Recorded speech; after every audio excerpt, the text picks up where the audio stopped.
Hola, muy buenas, soy Álvaro Tejedor, estamos en el Club Potencia y me acompaña mi inseparable, prácticamente mi siamés, Juanma Collado. Bienvenido, Juanma. Muchas gracias por esta introducción, la verdad es que es muy chula. Hoy vamos a hablar nada más y nada menos que de constelaciones familiares y entiendo que la intro de Juanma tendrá que ver, como siempre, de una manera muy íntima, muy ligada con el tema. ¿De qué vienes a hablarnos hoy? Vengo a hablar de, si hablamos constelaciones, pues lo más cercano que se nos puede ocurrir es universo, ¿no?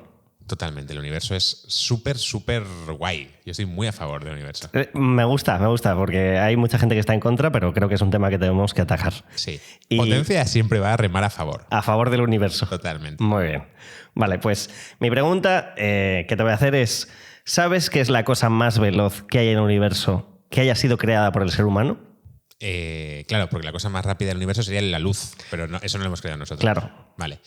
Creada por el ser humano, yo voy a decir una especie de tren bala japonés, ¿no? El que va al monte Fuji. El más rápido, ¿no? El segundo más rápido.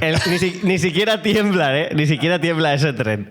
No, pero me hace mucha gracia decir que lo más rápido que hemos hecho es el segundo tren más rápido. Según los expertos es el segundo. Bueno, esa es una opinión para nosotros. Pues te voy a dar pistas de velocidad, ¿vale? Tú piensas que cuando disparas una bala con una pistola son 1080 km por hora. Y la cosa que te voy a decir ahora va a una velocidad de 532.000 km por hora. Vale. Entiendo que algo que va mucho más rápido que una bala son muchas balas. Sí, una detrás de otra, empujándose en fila india. Por el efecto ese de las carreras de coches, ¿no? Sí. ¿Cómo se llama cuando vas detrás? A rebufo. El rebufo, correctamente. No lo sé. Juanma, ilumínanos. Vale, pues la cosa más rápida que hay ahora mismo es la sonda Parker, que ha superado su anterior propio récord. O sea, ya era rápido, pues ahora es más. Vale. De 240.000 km por hora. Flipas. Es una locura. Flipas. Pero entonces ya se ha acabado la sección, ¿no? Eso más rápido, ya te contestas. Eso es lo que tú crees. ¿Hay truquito? Hay truquito, porque vamos a hablar de segundos, que es, como tú has dicho, del tren, el segundo más rápido. A lo mejor no es el primero, pero tiene una historia más interesante. ¿Vale? Vale. El segundo, que en su momento fue el primero, es un récord que no se superaba desde 1957. Vale. O sea, que se ha mantenido. ¿Ya había cosas tan rápidas en el 57? No las había hasta que las hubo. No había sacado los Beatles su primer disco, creo. Y el segundo tampoco. O sea... Bueno, pues este récord lo tenía el primer objeto que enviamos al espacio. Y este objeto... No es una nave espacial. No era una nave espacial, era una tapa de alcantarilla. ¿Cómo? Estoy increíblemente sorprendido. ¿Cómo puede ser? Sí. A ver, esto tiene una explicación muy sencilla. Y es que en el desierto de Nevada se estaba haciendo pruebas nucleares y una de ellas dijeron, ¿y si detonamos un dispositivo a 150 metros bajo tierra? Ostras, ¿en las tuberías de Nevada? Pusieron a niños al lado de una playa a cavar, ¿sabes? Que empiezan a hacer rollos muy grandes. Y dicen, pues bueno, vamos a poner aquí una cosita nuclear. Y en un sumidero que salía hasta arriba, pues había una tapa de alcantarilla. Y entonces pegó un bombardazo enorme y hizo ¡pa! A lo mejor un poco más grande. Y iba a una velocidad de 60 kilómetros por segundo, esa tapa de alcantarilla. Increíble. Y es el primer objeto que lanzamos a la Luna. Qué bueno. Pues yo ahora ya... Creo que ya estamos totalmente relajados y preparados para escuchar la entrevista sobre constelaciones familiares con Ana Soriano.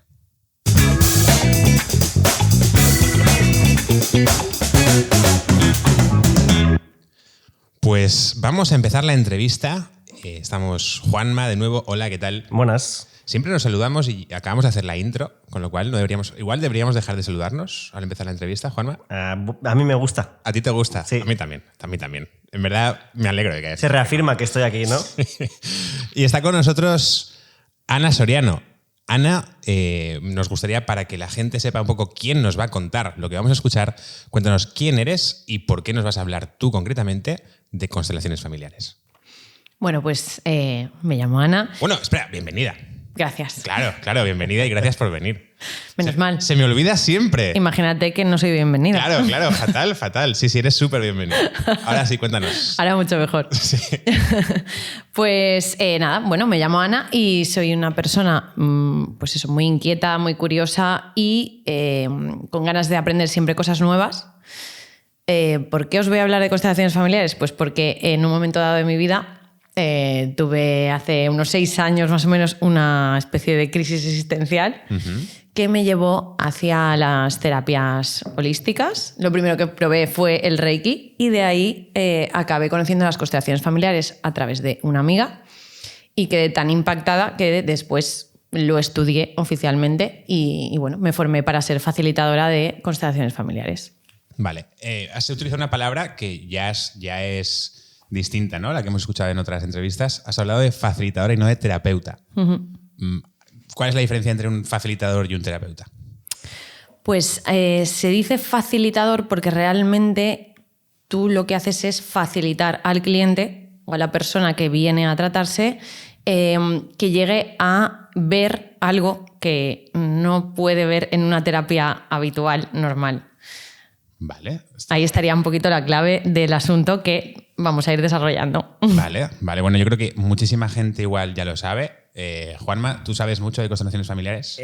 Vagamente. Me han dicho alguna cosa, pero me falta como un montón. Te falta un poco de marco teórico. Sí. Vale. Y qué bien que estamos hoy aquí para eso. Perfecto. Y entonces, Ana, para la gente que no lo sepamos, porque yo realmente no lo sé. Yo sé el tema de los roles, que hay personas que hacen pero el resto de gente igual está como yo. ¿Qué es exactamente una constelación familiar?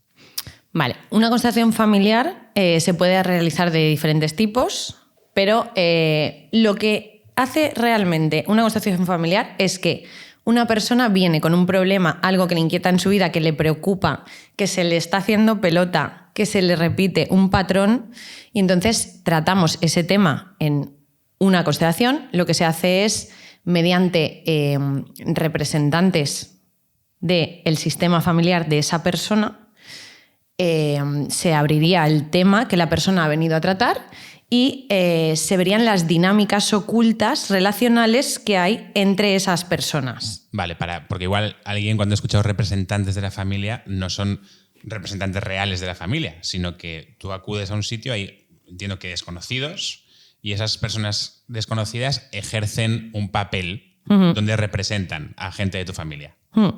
Sí, por ejemplo, imagínate que viene una persona y dice que se lleva mal con su hermano de toda la vida y le gustaría llevarse bien.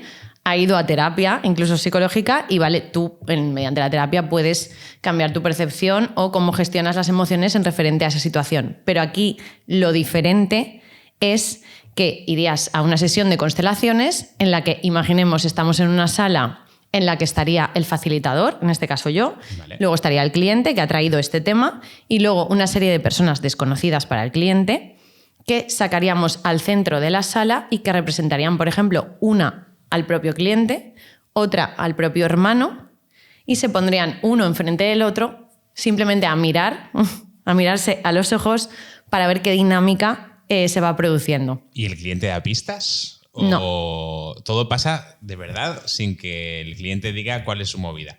Exacto. O sea, realmente el cliente simplemente diría vengo aquí porque me llevo mal con mi hermano y me gustaría solucionar este tema. Quiero ver qué pasa en realidad porque lo he intentado todo. Entonces, mediante las dinámicas que se van a producir con esos representantes, se va a ver realmente qué es lo que pasa en origen y que no se podría ver de otra manera porque aquí lo bueno que tiene es que no entra la mente. O sea, lo que hacemos es quitar la mente, que es lo más difícil, y entonces ver realmente qué inercia tiene esa persona hacia otra persona en este caso. Por tanto, podríamos, digamos que la constelación empezaría de una manera y acabaría finalmente de otra, solucionándose este conflicto. Bueno, me surgen un mogollón de preguntas. La primera, el conflicto a priori se ha solucionado en la representación, pero luego el hermano que no está allí, el que no es el cliente, sino que está igual en Matarraña, viendo el Louvre, ese señor va a notar algún cambio a priori dentro de él, pues porque él no se ha enterado de nada.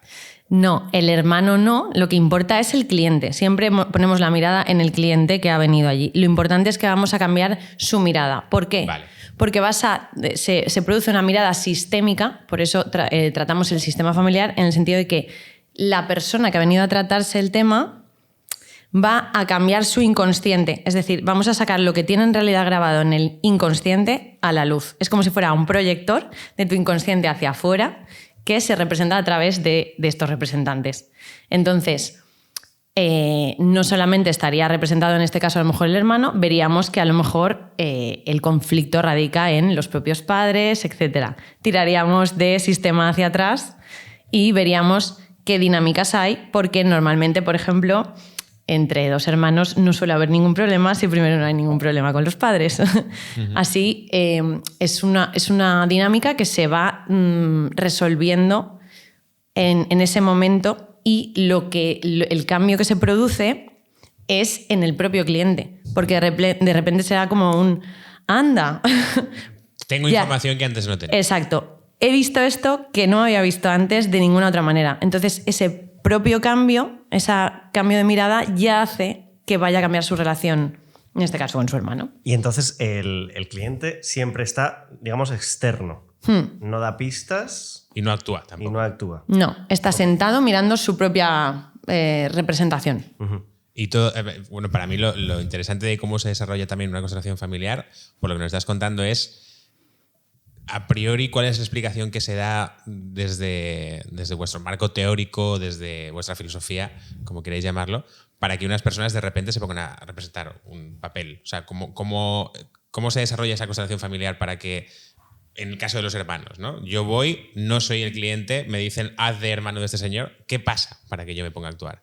Pues esta es la parte más curiosa y es la más a veces difícil de explicar con palabras. Yo siempre recomiendo que quien quiera que lo experimente, que no se crea nada en este sentido, porque al final no es un tema de creer o no creer.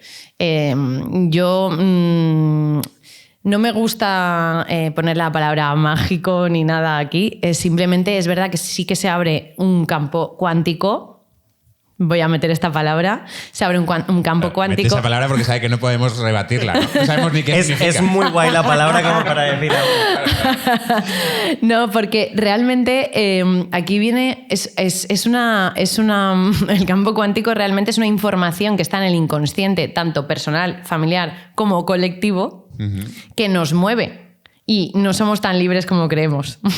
Realmente estamos muy condicionados por nuestro sistema familiar y por el sistema social en el que vivimos. Y aquí, de alguna manera, se representa esto. ¿Cómo se mueven? Realmente no tiene que hacer nada el representante, simplemente dejarse llevar.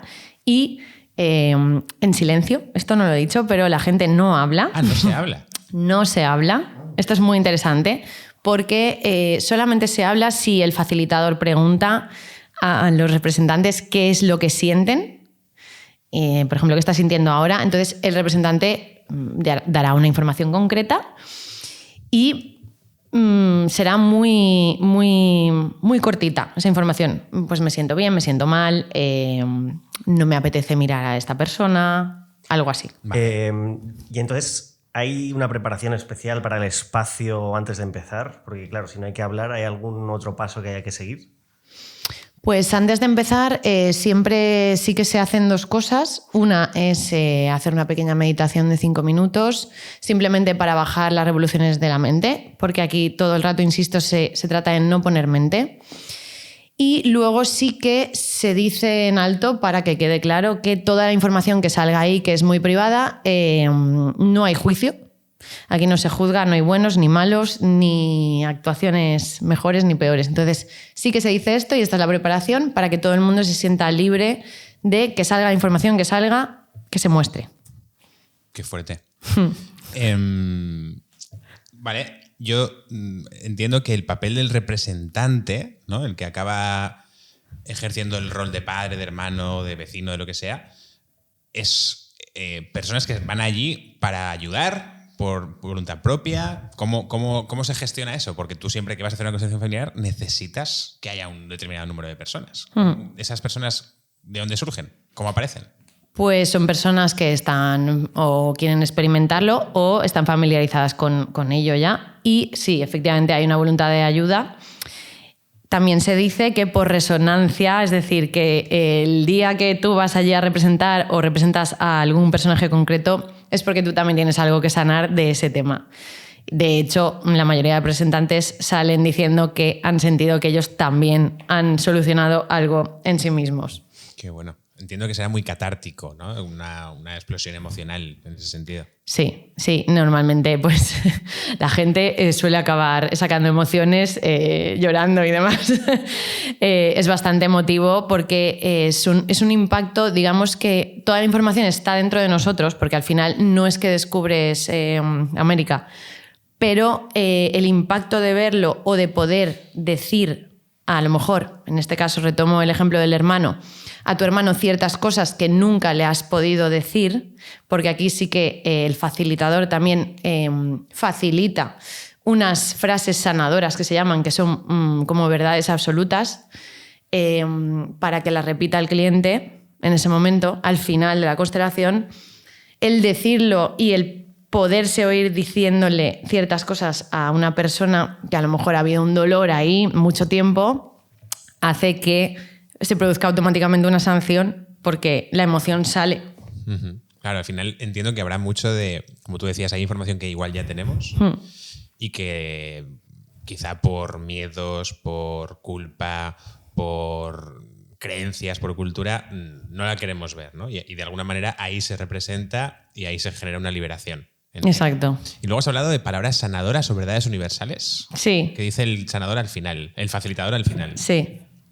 ¿Podrías decirnos alguna? Sí, por ejemplo, algo que no se puede discutir es tú eres mi hermano. O sea, es decir, tú eres mi hermano y a la persona, ¿no? Vale. Y, por ejemplo, también a tu padre, ¿no?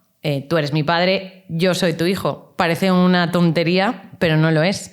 Porque las dinámicas tóxicas que se producen justamente vienen por el desorden. Esto no lo he mencionado antes, pero lo que hace la constelación es ordenar a la familia. Cada uno tiene su silla y tiene que ocupar su lugar. Y en todas las familias hay desórdenes porque si alguien no está en su rol, por ejemplo, el padre no hace de padre, el hijo acaba haciendo del padre de su padre. Uh-huh. Por tanto, te lleva a conductas en tu vida que al final estás ocupando una silla que no es la tuya y a lo mejor puede derivar en que el día de mañana no encuentres pareja porque estás en la silla que no te toca. Qué curioso, porque parece una tontería, o igual soy yo que estoy un poco idiota, pero no había caído en la parte de constelación familiar, que es verdad que, lógicamente, todo el foco se pone en el sistema familiar. Sí. O sea, quizá otro tipo de temáticas se abordan menos, o también se toca el trabajo, por ejemplo. Todo. De hecho, a una constelación familiar se trae todo. Puedes tratar tu relación con el dinero, tu relación con el trabajo, tu relación con el éxito. Puede ser incluso una idea así como el éxito. Porque al final el éxito en tu vida, o sea, cómo te relacionas tú con el éxito, con la idea de éxito, tiene que ver en cómo te relacionas con, voy a enlazar términos, con tu vida. ¿De dónde viene tu vida? De tu madre. Si tú no tienes una buena relación con tu madre en lo más profundo de tu corazón o hay algo, te va a limitar el éxito. Entonces, por eso digo que vamos a lo profundo de lo profundo para rascar ahí hasta donde está el origen de tu bloqueo. Pero entonces a mí me surgen otras preguntas, ¿no? Por ejemplo, hay soluciones que quizá ya no se puedan dar, ¿no? Por ejemplo, hay perfiles que igual tienen relaciones con sus padres, con sus madres, disfuncionales y que ya no están. Uh-huh. ¿Qué pasa ahí? O sea, cuando no puedes resolver la situación, entiendo que en este sentido lo lleváis más hacia la aceptación de lo que no ha funcionado o qué pasa. Me encanta además esta pregunta, ¿Ah, sí? En realidad. Qué bien. Sí, porque no importa, lo voy a decir claro, que esta persona esté viva o ya no esté viva para poder sanar, porque al final quien está viniendo allí es una persona que sí que está viva, que es el cliente y que realmente es él el que tiene que integrar esta información. Y efectivamente tiene que ver con la aceptación de las cosas son como son. Mi madre es como es, fue como fue. Mi padre es gilipollas, puede ser. Exacto, mi padre. Puede pasar.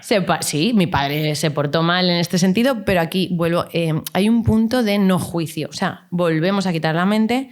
No hay juicio hacia tu padre gracias a él. O sea, viene aquí la parte de aceptación y gratitud. Se trabaja mucho con la gratitud, que es gracias a él, que a lo mejor no fue un padre idílico, soy como soy. O sea, tengo que estar agradecido porque al final mi vida viene de estas dos personas, mi padre y mi madre, sean como sean, fueran como fueran, estén o no estén. Entonces, al producirse esa gratitud dentro de ti, ves la vida de otra manera, realmente. O sea, puedes darle la vuelta y en vez de estar quejándote de cómo fue el idiota de tu padre, pues puedes verlo con gratitud y eso te hace afrontar la vida de otra manera. ¿Y podrías contarnos algún caso en el que hayas vivido algo realmente, no sé si inexplicable o que para ti haya sido un antes y un después? De hecho, nos has dicho que tu propio acercamiento hacia estas terapias es porque tú viviste en primera persona algo que te hizo clic. Sí. No sé si quieres contarnos esa parte primero personal o quizá las dos cosas, yo lo prefiero. Un caso también a nivel donde tú hayas sido la facilitadora, que estés muy orgullosa. Pues a ver, a nivel personal sí que yo para mí fue totalmente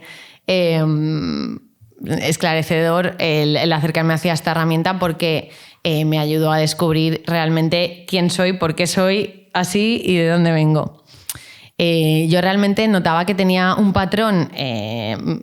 Mi cosa fue a través de las parejas, decir, uy, estoy repitiendo siempre la misma historia. Y al acercarme a esta herramienta pude descubrir que al final esto tenía que ver con mi padre y fue para mí muy impactante porque realmente no me imaginaba que tuviera relación nada de las parejas con mi padre. Entonces, para mí fue un antes y un después que hizo que todo lo demás, pues abrí el cajón de Pandora y fue saliendo todo lo demás y ahora pues la vida me fluye muchísimo mejor.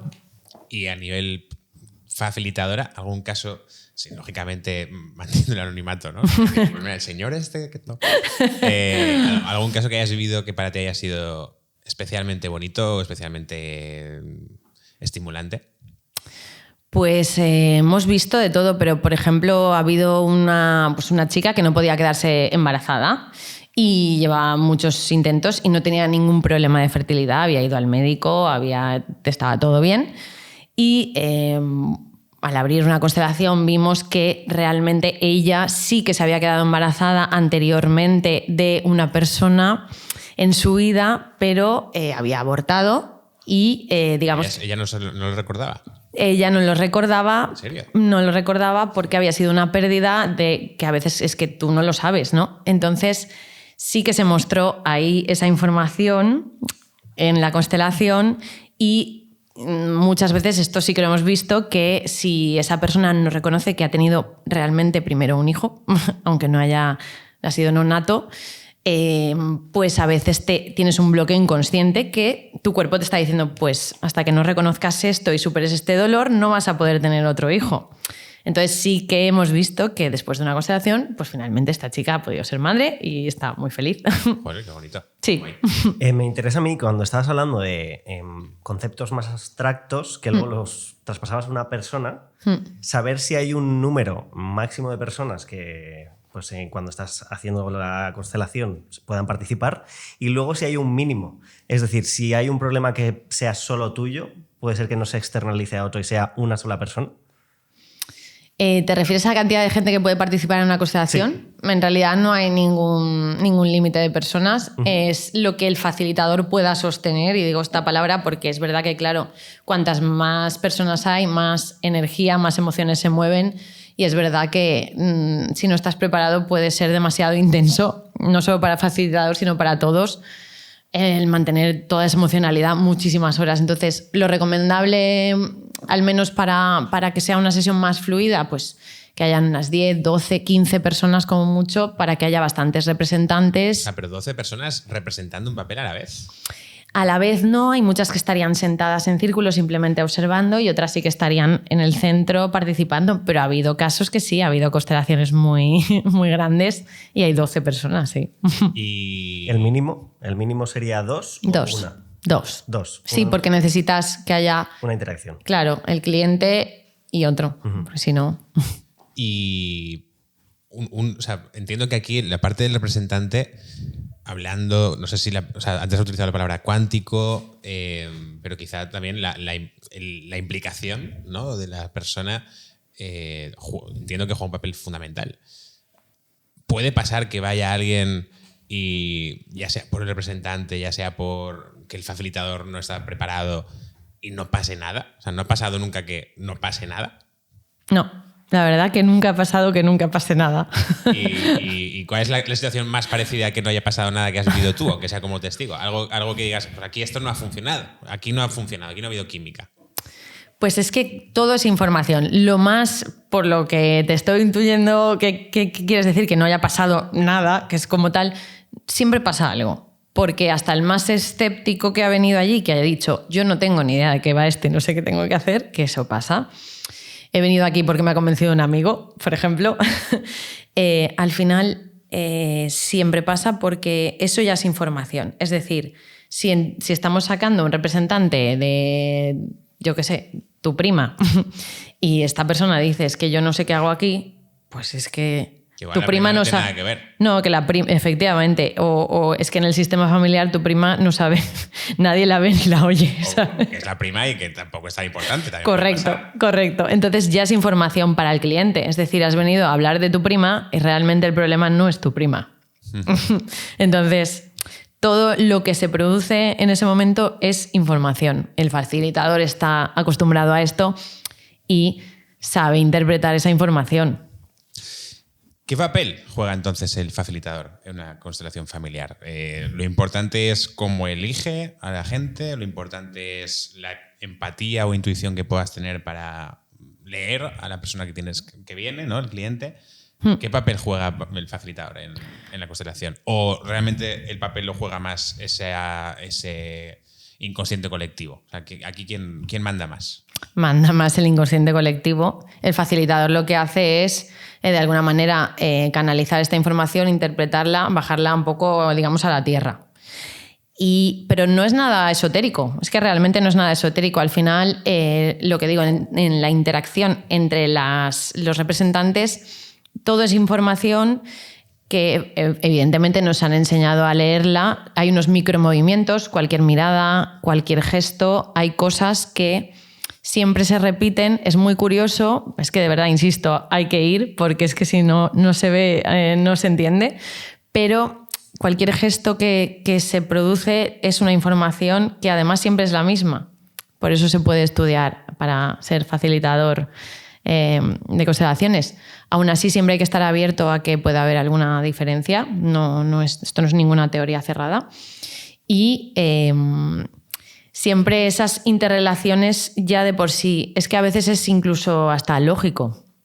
Si yo digo que me llevo bien con mi hermano, pero luego cuando los dos representantes no se miran, pues que a lo mejor no te llevas tan bien.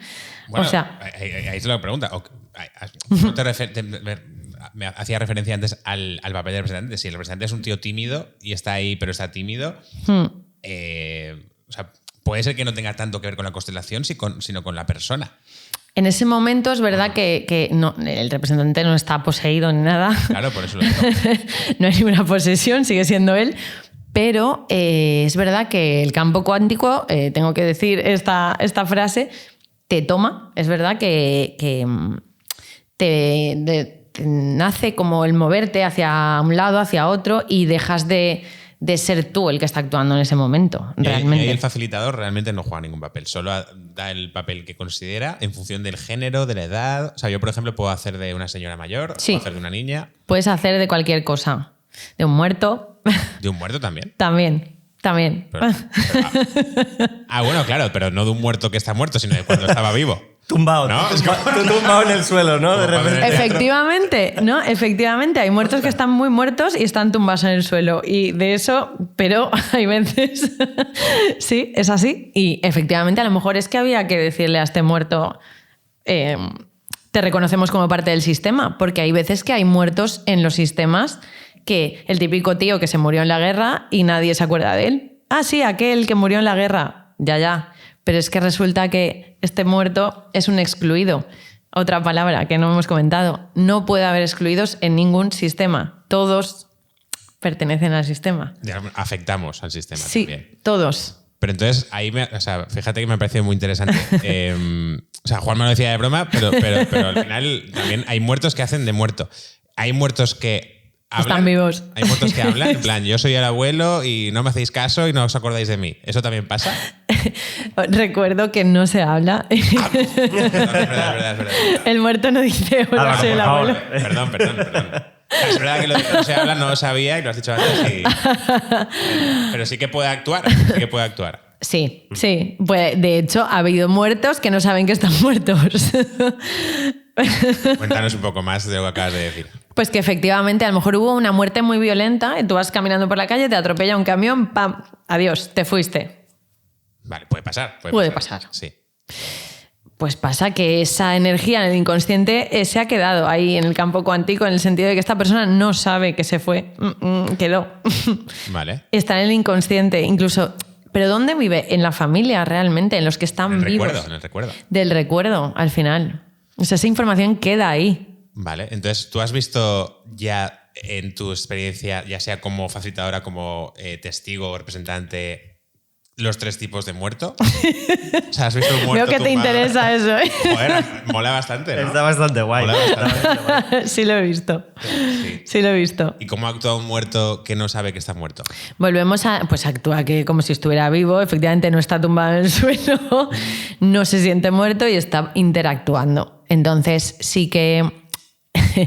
A ver, esto es abrir un gran melón, pero realmente mediante las frases sanadoras se le podría decir a esta persona, tú estás muerto. Puedes descansar, por ejemplo. Exacto. Tú estás muerto, nosotros estamos vivos. O sea, eso es una verdad absoluta. Entonces, es verdad que se produce un impacto en el representante y al final entienden que efectivamente ya no... Y se tumba. No se puede hablar, pero ¿se puede gesticular mucho y hacer sonidos o no? Sí, porque la gente al final siente emociones y bueno, hay gente que llora, gente que ríe. Sí, poco, porque se recomienda cuanto menos teatralidad se le ponga al asunto, mejor, en el sentido de que si no empezamos a meter la mente. Es que te metes enseguida en la mente. O sea, los actores son mala gente para hacer constelaciones. No puedes traerte actores. Mejor no. Pero al fin, de hecho lo mejor es alguien que no sepa nada de nada. Así se deja llevar y es maravilloso. Y históricamente, ¿dónde nacen las constelaciones familiares? Qué chulo, qué buena pregunta. Pues las constelaciones familiares las trajo realmente Bert Hellinger, que murió hace un par de años. Esperemos que sepa que está muerto. Colándose en constelaciones de otros. Nunca se sabe. Él lo trajo, era alemán. Y bueno, de hecho, él ha creado la escuela Bert Hellinger, que la continúa su mujer actualmente. Él, ¿cómo llegó a las constelaciones? Pues viajando, fue a África y a través de diferentes tribus en África, él se dio cuenta que ellos respetaban mucho el orden y lo que he dicho antes, cada uno su silla en la familia. Entonces, ellos tenían una especie de rituales que llevaban a cabo esto y entonces cada uno estaba en su sitio. El abuelo tenía un papel, un rol, el padre otro, etcétera. Entonces, él juntó esto junto con sus estudios de psicología. Él era psicólogo y, bueno, pues los que sois psicólogos sabéis más de esto, pero bueno, está el psicodrama, etcétera, etcétera. Entonces, cogió estas herramientas, las juntó y dio lugar a las constelaciones. Yo, es súper interesante el tema, la verdad. Como siempre en el Club Potencia nosotros no interpelamos, no damos nuestra opinión, solo preguntamos y hacemos que la gente reflexione, dude y, como bien dice Ana, si te crees estas movidas y sientes que tiene sentido para ti, acércate. Además, Ana Soriano, en redes sociales se llama Ana Soriano, terapeuta, ¿puede ser? Ana Soriano, sí. Ana Soriano B. Con dos Ns. Con dos Ns. Y si no te lo crees, pues igual puedes también probar y decir, vale, no me lo creo y lo he probado y estoy más seguro aún de que no me lo creo. Yo tenía también otra pregunta relacionada con esto de la psicología, porque es verdad que en la psicología psicodinámica, el psicodrama, etcétera, hay mucho de placebo en la parte sanadora, ¿no? Yo al final, de alguna manera, me enfrento a mis emociones y solo el hecho de enfrentarme es sanador. ¿Hasta qué punto consideras que puede haber cierto placebo en la constelación familiar? Yo en mi experiencia, voy a hablar de mi experiencia, no veo placebo, porque sientes la emoción directamente en ese momento y la persona se va a su casa muy impactada. Entonces, ya solo el hecho de haberlo sentido tan fuertemente no es un placebo, es que tú lo has sentido. No importa que eso ocurriera hace 10 años. Al final tú lo estás sintiendo hoy. Aquí no existe el espacio del tiempo. Y eso es lo importante, que la persona sienta el impacto dentro. ¿Y cuánto dura una cosa? O sea, volviendo a lo práctico, ¿cuánto dura una constelación familiar? No tiene un tiempo concreto, pero normalmente pues, suele durar entre media hora y una hora, más o menos. ¿Y hay gente que va y solo hace de representante y se va a su casa? Sí, sí. Y tengo curiosidad, esos no pagan, paga el que hace su constelación familiar. Sí que pagan, pero pagan una cantidad... Como testigos de lo que... De la sí, mujer, porque ¿no? ellos también se llevan algo al final. Ellos también se llevan algo. Y tú, por ejemplo, ahora que eres facilitadora, hace ya tiempo, ¿verdad? ¿Tú sabes de quién vas a hacer la facilitación cada vez que montas un evento o un... Claro, claro, el taller, ¿Taller? Tú sabes quién viene a constelar y sabes quién viene a simplemente de ayuda. Y si no, en el mismo momento se hace primero una pequeña presentación también para que todo el mundo se mire, dice su nombre y dice vengo a ayudar o vengo a constelar. Y a ti como facilitadora, ¿cómo te deja hacer constelaciones? ¿Cómo acabas? ¿Es cansado? ¿Es intenso? ¿Cómo es? No, la verdad es que yo pensaba antes de ser facilitadora que iba a acabar muy cansada, porque cuando recibes tú una constelación sí que estás luego como te quieres ir a dormir. Pero cuando eres facilitador, al revés, te recargas de energía. O sea, sales como, no sé, si te hubieran enchufado adrenalina. Qué bueno. Sí. Y en ese sentido, dentro de la gente que quiera probar, ¿no? ¿Cómo saber si estoy ante un profesional, un facilitador serio o estoy frente a alguien de quien no debería fiarme? Pues, a ver, intrusismo hay en todas las profesiones y sobre todo en estas es verdad que se da, pero realmente si te sacan plumas y se ponen a bailar en plan chamánico... Eso mola, ¿no? A eso es que no. No es un facilitador. Vale. Es un cumpleaños de repente, ¿no? Entonces... Cumpleaños de Marlene Mogó. Exacto. Entonces realmente es una cosa seria. Hay gente que es verdad que mezcla diferentes terapias en una, la llama constelaciones y a lo mejor no son constelaciones puras. Como todo, las escuelas van derivando en otras cosas, pero una constelación es lo que he comentado. Se facilita, el constelador, igual que un psicólogo, no dice a nadie lo que tiene que hacer.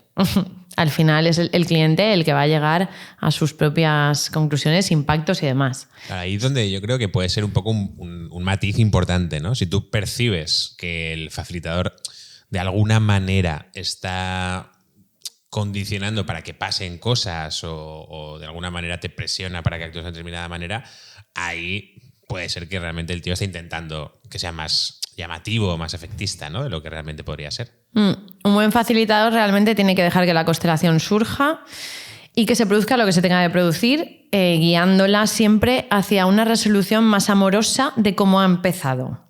O sea, siempre la sensación tiene que ser de gratitud al final y no de acabar peor. Si el cliente acaba peor de cómo ha entrado, tenemos un problema. Claro. Yo, bueno, es que se me ocurren muchas cosas. Por ejemplo, una de las cosas que preguntamos siempre es cuáles son los límites, en este caso, de esta herramienta, ¿no? Hablamos con Milena, por ejemplo, de los... Bueno, es que Milena fue una aventura en sí misma. A mí Milena fue una movida. ¿Cuáles crees que son los límites de la constelación familiar? ¿Alguien con una adicción? ¿Alguien con depresión crónica? ¿Hasta dónde crees que llega y hasta dónde no llega la constelación familiar? Vale, esa es una buena pregunta también.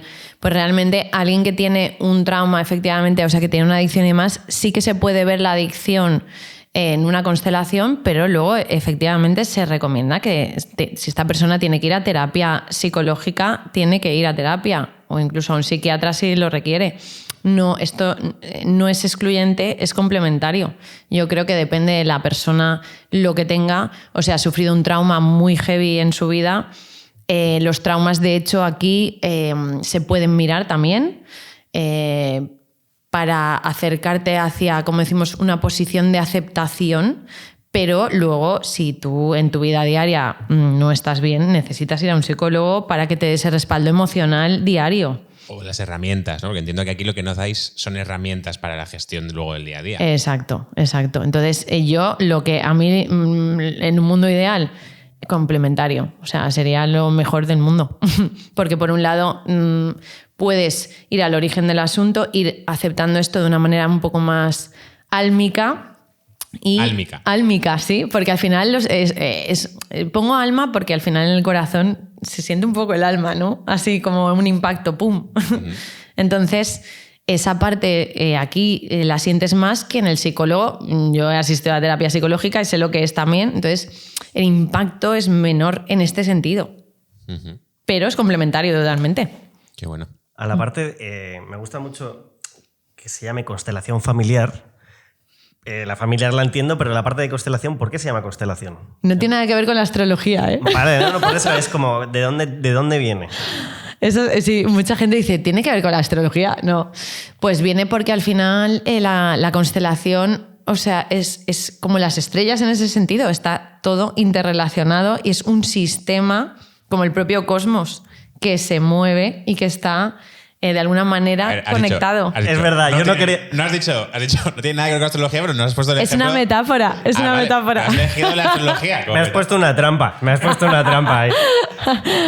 No, es porque es un sistema familiar, entonces un sistema, la palabra es esta, pero al final es un sistema. Mola mucho más decir constelación que sistema. Es muchísimo mejor. Es verdad. Vale, ¿y crees que hay gente que va a ligar a las constelaciones familiares? Pasará. O sea, el típico que dice, voy a conocer gente nueva, ¿no? Como que se va a bailar, ¿no? No. Bueno. Es una de los 3 que se propone en Tinder, ¿no? Es ir a comer helado, constelaciones familiares. Pues Ana, no. Yo estoy muy contento de que hayas venido. Ana Soriano en Instagram y yo he escuchado muchas cosas que no sabía, he aprendido un montón y no sé si quieres decirnos algo más. Pues que estoy muy agradecida de poderlo contar aquí. Espero que le llegue a mucha gente y que os invito a todos a acercaros a probar una constelación, sobre todo a ti, Álvaro. Deberíamos probar. Sí. Pues Ana, muchísimas gracias. Mucho amor, mucho humor para todos y nos vemos dentro de 2 semanas en el Club Potencia.